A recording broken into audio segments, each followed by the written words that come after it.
एक छोटी सी टूटी फूटी झोपड़ी। सुबह का समय। दादी चारपाई पर लेटी हैं और खांस रही हैं। हल्का सा रुकें, राजू उनके पास बैठा है। दादी कमजोर आवाज में, राजू बेटा पानी देना।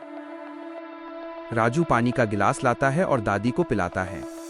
राजू, दादी आप कल से बहुत बीमार हो, मैं शहर जाकर डॉक्टर को बुला लाता हूँ। दादी धीरे से सिर हिलाते हुए, नहीं बेटा, हमारे पास डॉक्टर को देने के लिए पैसे नहीं हैं, और वैसे भी मुझे बस एक हर्बल काढ़ा पीने से आराम मिल जाता है जो शहर के पुराने बाजार में मिलता है, लेकिन उसे खरीदने के लिए पैसे। राजू उदास हो जाता है। उसकी जेब में सिर्फ 10 रुपए का एक नोट है। राजू, दादी आप फिक्र मत करो, मैं कुछ न कुछ इंतजाम करूंगा। दृश्य 2 स्थान, शहर का पुराना बाजार, भीड़ भाड़ वाला इलाका। राजू घूम रहा है और कुछ ढूंढ रहा है। थोड़ा रुकें। राजू एक बड़ी आयुर्वेदिक दुकान के पास रुकता है। दुकानदार कांच के जार में जड़ी बूटियां रख रहा है। राजू हिचकिचाते हुए, चाचा जी मुझे दादी के लिए वो खास काढ़ा चाहिए, उसकी कीमत क्या है? 50 रुपए का एक पैकेट। राजू की आंखें भर आती हैं। वह अपनी जेब से 10 रुपए का नोट निकालता है।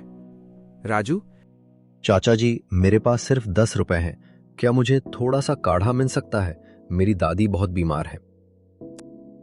दुकानदार राजू की तरफ देखता है। उसके फटे कपड़े और आंखों में आंसू देखकर उसे दया आ जाती है। दुकानदार, बेटा 10 रुपए में तो मैं ये पैकेट नहीं दे सकता, ये बहुत कीमती जड़ी बूटियों से बनता है। दुकान के बाहर राजू रोते हुए दुकान के कोने में बैठ जाता है। तभी उसे याद आता है कि उसके पास एक बहुत ही कीमती चीज है। वो अपनी जेब से एक पुरानी चमकीली कांच की गोली यानी मार्बल निकालता है। ये उसके पिता की आखिरी निशानी थी। राजू खुद से फुसफुसाते हुए, दादी से ज्यादा कीमती तो कुछ नहीं है। राजू वापस दुकान के अंदर जाता है। राजू, चाचा जी मेरे पास 10 रुपए हैं और ये कांच की गोली है, ये मुझे बहुत पसंद है, लेकिन क्या इसके बदले में आप मुझे काढ़ा दे देंगे? दुकानदार पहले अचंभित होता है, फिर धीरे से मुस्कुराता है। दुकानदार गंभीर होकर, ये गोली तो बहुत पुरानी लग रही है, क्या तुम्हें इसका अफसोस नहीं होगा? राजू, दादी से बढ़कर कुछ नहीं। दुकानदार राजू की ईमानदारी देखकर भावुक हो जाता है। वो काढ़े का एक बड़ा पैकेट उठाता है और राजू को दे देता है। दुकानदार, बेटा ये लो काढ़ा, और अपने 10 रुपए वापस अपनी जेब में रखो।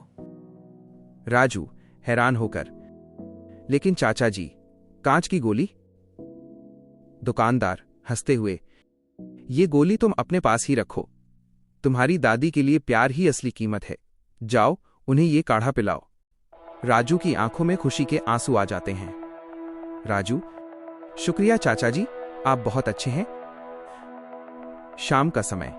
राजू काढ़ा बनाकर दादी को पिलाता है। अगली सुबह दादी ठीक होकर उठती हैं और अपने पोते को गले लगा लेती हैं। दादी, तूने कैसे इंतजाम किया बेटा? राजू मुस्कुराते हुए, वो काढ़ा महंगा था दादी, लेकिन उसे खरीदने के लिए जो पैसे चाहिए थे वो भगवान ने दे दिए। राजू अपनी कांच की गोली को देखता है और मुस्कुराता है। दादी उसे प्यार से चूम लेती हैं।